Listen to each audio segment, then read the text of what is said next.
Ahmadiyya Zindabad, oh Zindabad. Ahmadiyya Zindabad, oh Zindabad. Ahmadiyya Zindabad, oh Zindabad. Ahmadiyya Zindabad. Bismillahir Rahmanir Rahim. إن ربكم الله الذي خلق السماوات والأرض في 6 أيام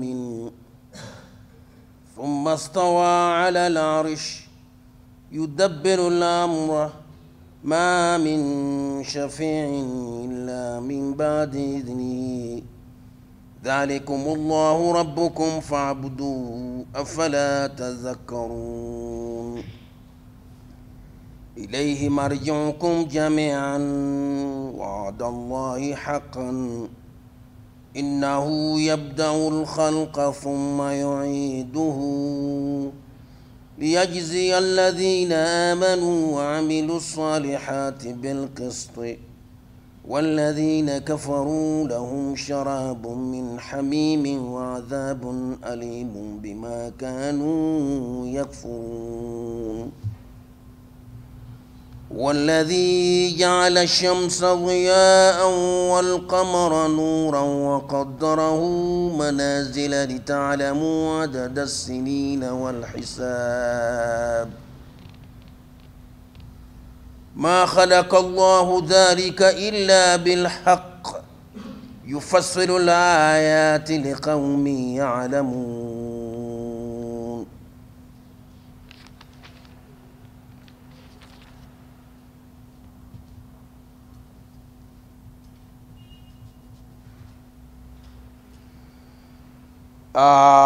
Tuli mu sura Yunus sura ya 10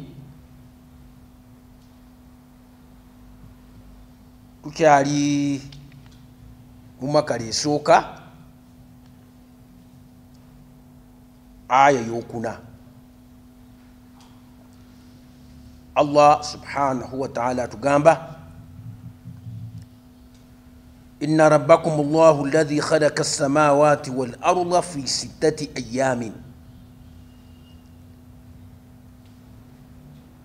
Ntidala omulezi wammwe yoyo eyatonda eggulu n'ensi mu biseera 6. Thumma stawa ala al-arsh. Era bw'atyo n'atebenkera ku namulondo we yudabbiru al-amra nga gy'asinziirira okulagira n'okutambuza ebiragiro bye byonna. Ma min shafiin illa min ba'di idhnihi. Tewali ayinza kuwolereza mulala yenna wabula luvannyuma lwa kufuna kukkirizibwa okuva gy'ali. Dhalikum Allahu rabbukum fa'abduhu. Oyo nno ye mulezi wammwe Allah gwe mwamusinza. Afala tadhakkaruun. Abaffe era temubeere balabufu. Aya eno ekuŋŋaanyiza ebintu bingi.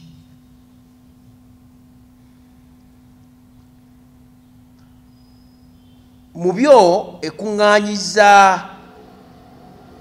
ereeseemu subject matter ekwatagana n'okutondebwa kw'eggulu n'ensi.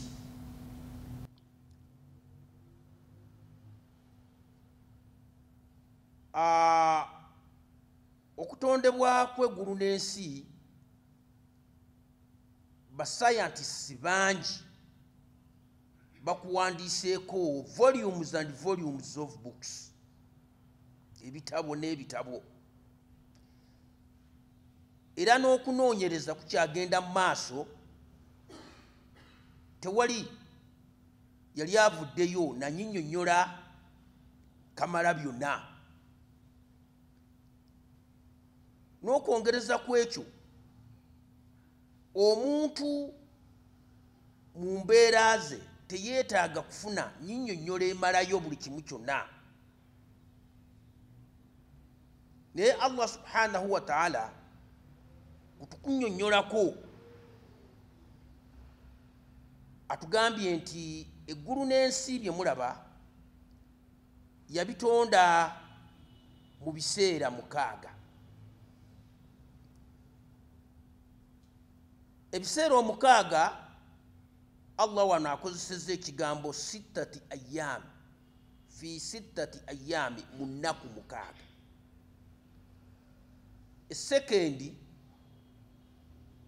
eddakiika, essaawa, olunaku, wiiki, omwezi, omwaka, ebyo byonna biseera.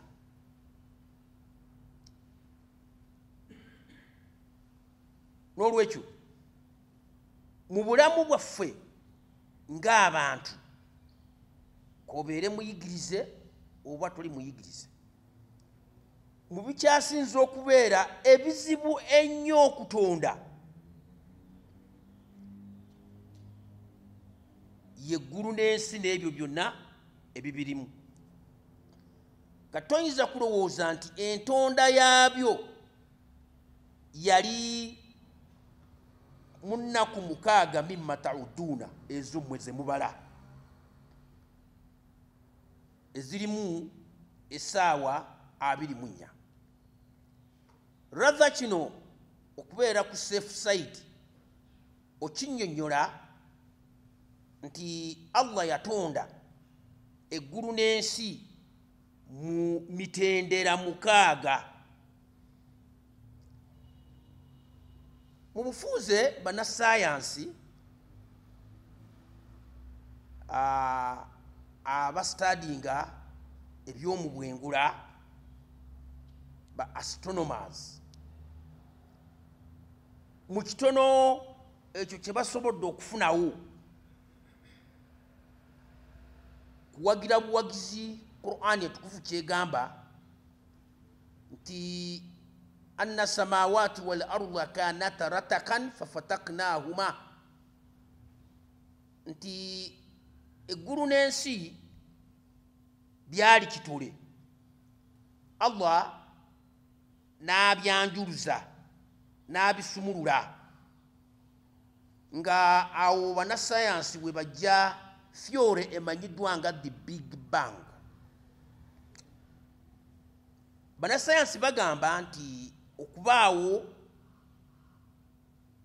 kwa solar system yaffe, boogerako ku solar system yaffe yokka, wetuba twogera ku solar system kitegeeza wanjuba owaffe alina medium magnitude ne planets ezeetoolodde, kibategeeza ne solar system.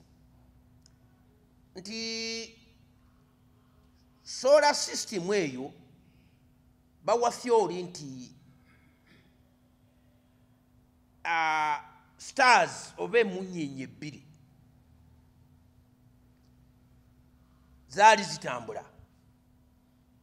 Mu nteteekanya y'abannassaayansi era nga batuufu, Allah yasetinga emunyeenye ezo zitambula from one place to another, naye si kyangu okutomeragana. Naye mu nteekateeka eyaliwo, munyeenye 2, emu yali eva eno n'endala eva eyi ne zitomeragana. Okutomeragana okwo kwe bayita the Big Bang. Kakati okutomeragana okwo kwavaamu ki? Kwavaamu okwabikayabika ebitundutundu ebyenjawulo, nga okugeza gwe wandikutte gamba ekifunfu gwe ekimu mu ngalo n'ekifunfugu ekirala mu ngalo bw'obikubaganya bw'oti kwegamba byatikayatika. Kaakati obutundutundu obwo obwakutukakutuka ko oba omutima gwa munnyenyeezo gwali magnetic, buli katundutundu ne kakwatibwa mu kifo kye kaali katuuseemu. Mu kukwatibwa okwo olw'okuba sipiidi yaliwo yali y'amaanyi, yaleetawo okuba nti byetooloola. Kati ne bitandika okwetooloola nga magnet abikwatidde mu kifo kimu, buli kimu we kiri naye olwa sipiidi eri ne bitandikwa okwetooloola. Magnet eyo eyakwata ebyo byonna giyite gravity,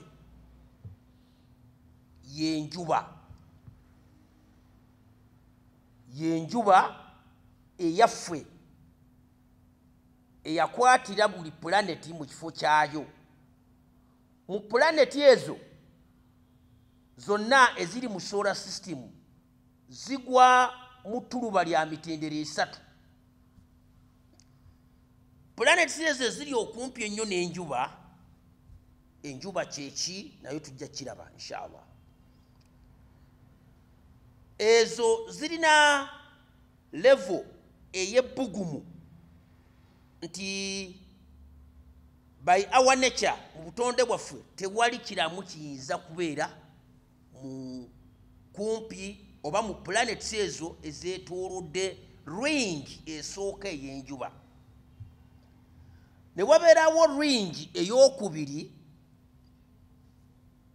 erimu ebbugumu siringi n'omusana n'obunyogovu si bungi, ye ring ey'omu makkati. Kakati ring eyo eya makkati fortunately ensi yaffe earth mweri. Kati ate ne wabeerawo ring esembayo eyo ate obunyogovu bungi, teriiyo bbugumu. Kakati rings ezo esatu ne zibanga bwe bwakabaka bwa wanjuba waffe. Wanjuba waffe mutono nnyo bw'oba ogeraageranya ku njuba endala, tujja kiraba insha allahu taala. Bannasayansi ekyo kye kitono ennyo kye basobola okukyogerako, ne Qur'ani entukuvu yakyogerako. Akati toyinza kusuubira process eyo okuba nti yatwala ennaku 6 mweze mubala nti zirimu 24 hours. The best kyoyinza okugamba nti ebyo okubaawo mpaka omuntu okutuuka okubeera ku nsi nga kuliko vegetation, kuliko obulamu, kyatwala process 6.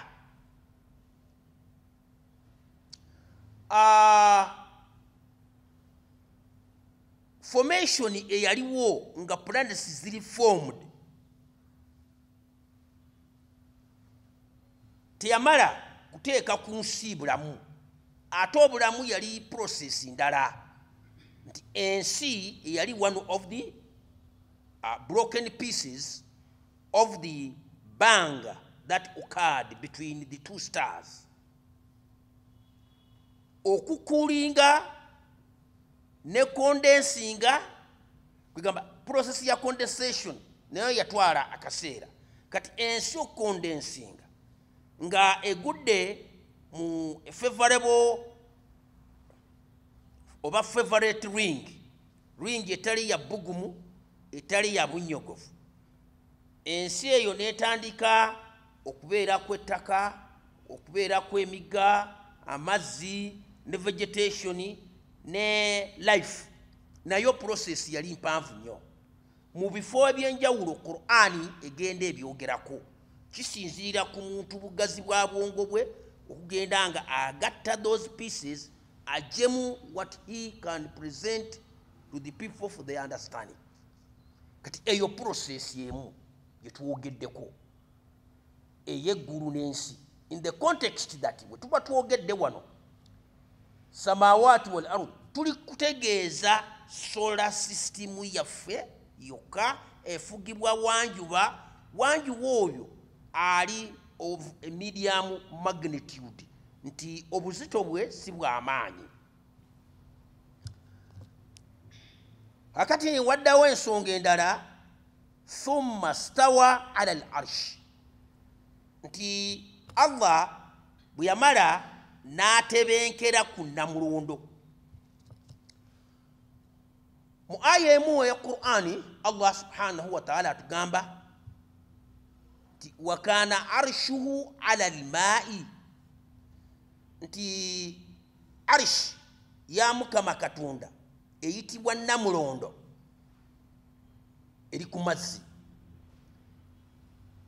Kakati figuratively mu njogera ey'ebifaananyi bw'oba okuba ekifaananyi nti oba olya waliwo ekiyitibwa namulondo ng'entebe nti era ebeera ku mazzi oyinza obutasobola kunnyonnyola nsonga etegeerekeka mu bantu. Waawo abamu bayinza okukitwala obutwazi bwe batyo naye nga ye ennyonnyola ya Qur'ani ematiza omuntu n'ategeera kyaliko. Arishi wano kisignifyinga power, obuyinza obwannannyini.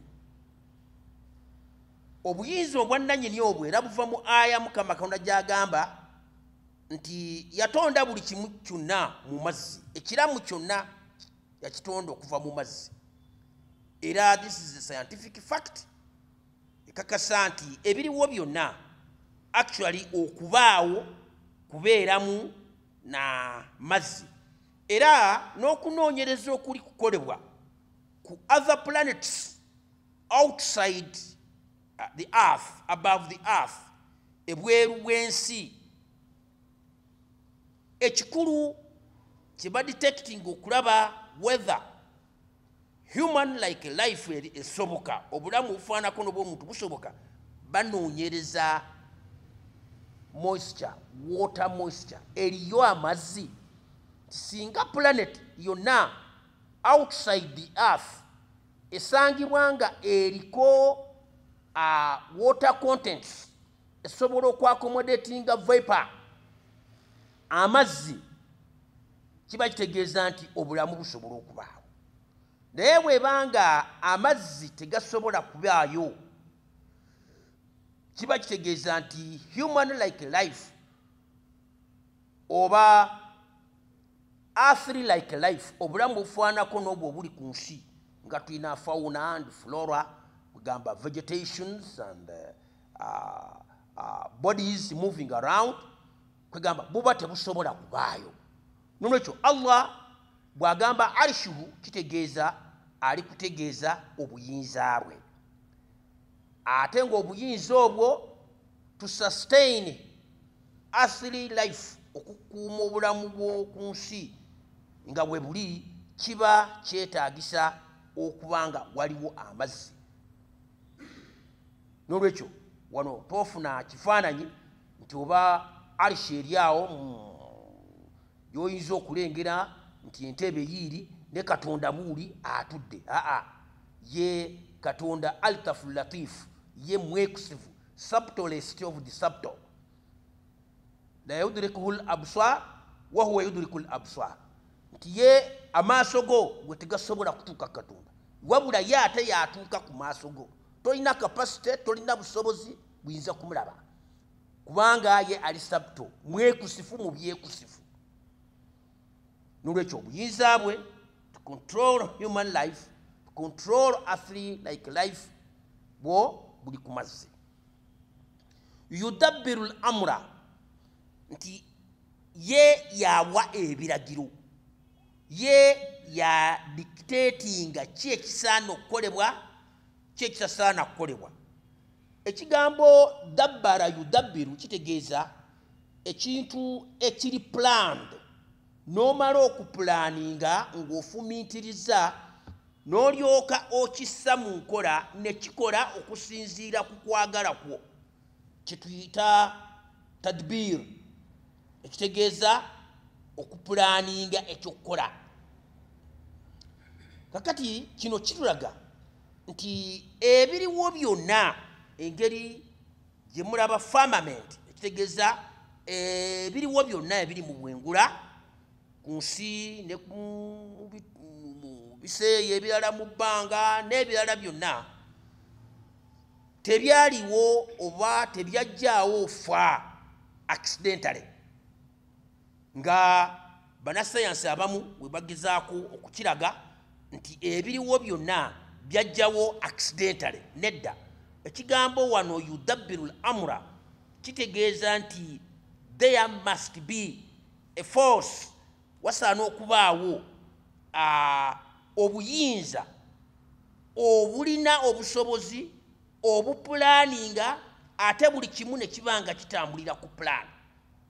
Bannaddiini tugamba nti oyo ye Katonda, nannyini buyinza, nannyini busobozi, nga ye mwennyini mu Qur'ani tukuvu atugamba rabbana ma khalaqta hadha batila, nti ye Allah atulagira tusabe nga tukakasa nti ebyo byonna ebyaliwo oba ebiriwo tebyatondebwa accidentally, nga tewali kinaki mugaso, buli kimu kiriko pulaani yakyo,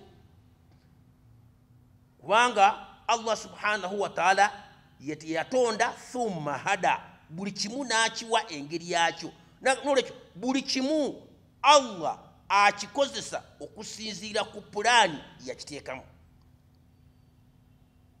Ma min shafiin illa min baadi idhnihi. Awo tuba tutuuse ku nsonga eya shifaa.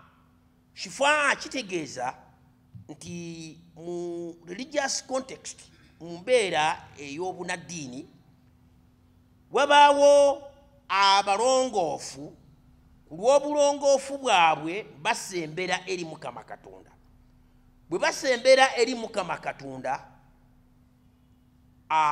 Allah olw'okuba bali kumpi naye asobola okubawa omukisa ogw'okuwolereza bannaabwe. Kino kigambibwa kyakubaawo yaumul qiyama, olunaku lw'enkomerero.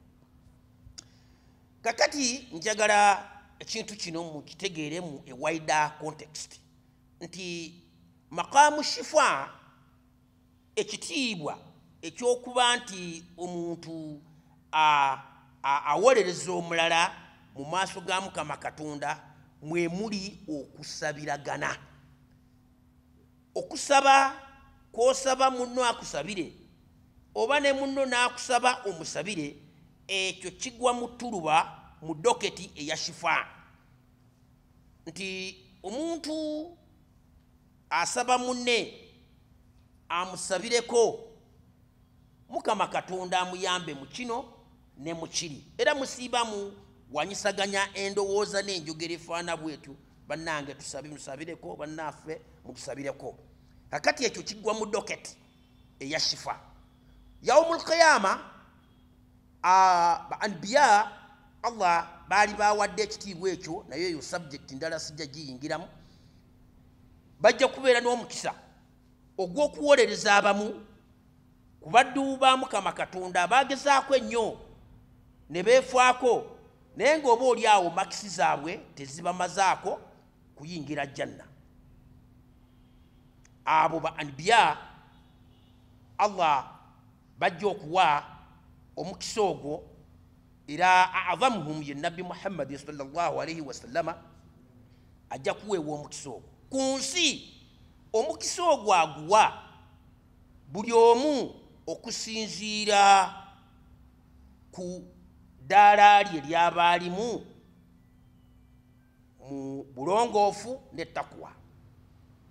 Nti ffe nga kati abajamaat Ahmadiyya, Allah yatusitulamu khilafati. Kati khalifa tumuwandiikira n'atusabira, kakati okutusabira okwo kusinziira ku kwagala kwa Mukama Katonda. Naffe abamu basabira bannaabwe.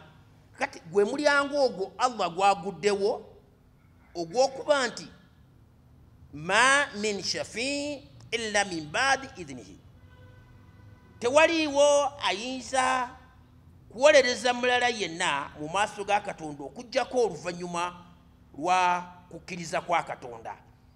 Nti osobola okusabira munno oba munno okusabira, Allah n'ayanukula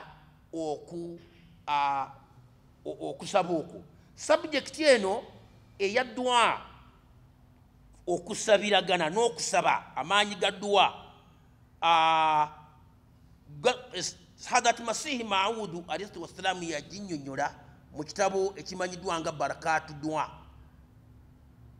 ebyengera oba emikisa gy'okusaba, nti ddala ku lw'okusaasira kwa Mukama Katonda ne ku lw'okusaba kw'omuddu, Allah asobola okuleeta enkyukakyuka mu kintu, yadde enkyukakyuka ezo ziba tezisuubirwa.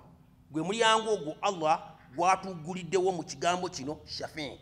N'olwekyo tosiba makamu shifa ku yaumul qiyama yokka, wabula ne mu bulamu buno obw'oku nsi eyo makamu shifa bweri okusinziira ku butuukirivu n'okusembera omuntu kw'aba alina eri Mukama Katonda. Lero masahaba ba Nabbi sallallahu alayhi wasallama baasabanga Nabbi sallallahu alayhi wasallama abasabire, n'edduwa ze ezimu ze yabasabiranga ziri recorded. Kibakuba nti tewaliiwo mukisa gwa kusabira mulala, Allah n'aleeta enkyukakyuka mu mbeera ye. Kati ate kisoboka kitya Nabbi sallallahu alayhi wasallama okuba nti yatuyigiriza dua ez'enjawulo, ne bamasahaba ne bamusabanga n'abasabira, ne Qur'ani yennyini nebanga erimu dua ez'enjawulo. Bwe kibanga okusaba tekuleeta nkyukakyuka mu mbeera eba eriwo. Afundikidde ng'agamba dhalikumullahu rabbukum, oyo ye mulezi wammwe Allah, fa'buduhu, yekka gwe muba musinza. Nga ekigambo abdu kitegeeza omuddu. Kakati wano fa'buduhu fi'l amr, kiragiro gye tuli ffe abantu abakkiriza nti tumusinze, kiba kitegeeza nti okusembera eri Mukama Katonda tulina kuyita mu ubudiyati, okubeera abaweereza, okubeera abawulize abasinza Mukama Katonda. Era ne aya Mukama Katonda ennyonnyola ekigendererwa eky'okutonda omuntu. Allah atugambye nti wama khalaqtul jinna wal insa illa liya'budun, saatonda muntu n'amajini wabula lwa kunsinza. Nti mu kusinza Mukama Katonda omwo omuntu mwasobola okuyita okuba ng'asembera gy'ali. Ate okusembera eri Mukama Katonda tekitegeeza nti ogenda otuule ku lusegere, wabula obeere omuganzi gy'ali, obeere omuganzi gy'ali.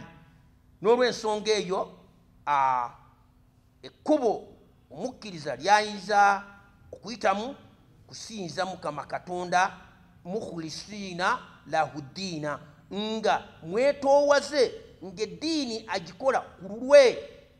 Kati kisinziira ku by'osaba bifaana bitya, kubanga buli ddiini egamba nti erimu sisitimu n'enteekateeka y'okusaba.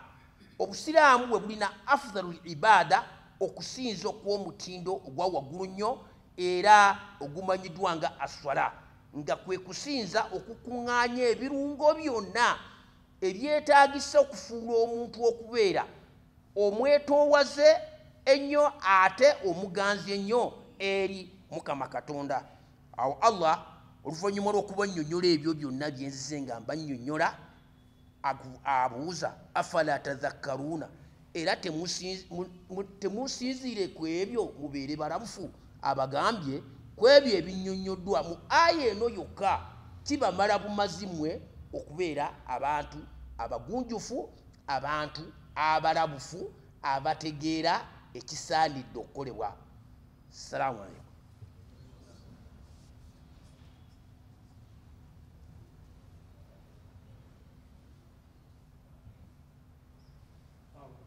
وعليكم السلام ورحمة الله. وعليكم السلام. صل على نبينا صل على محمد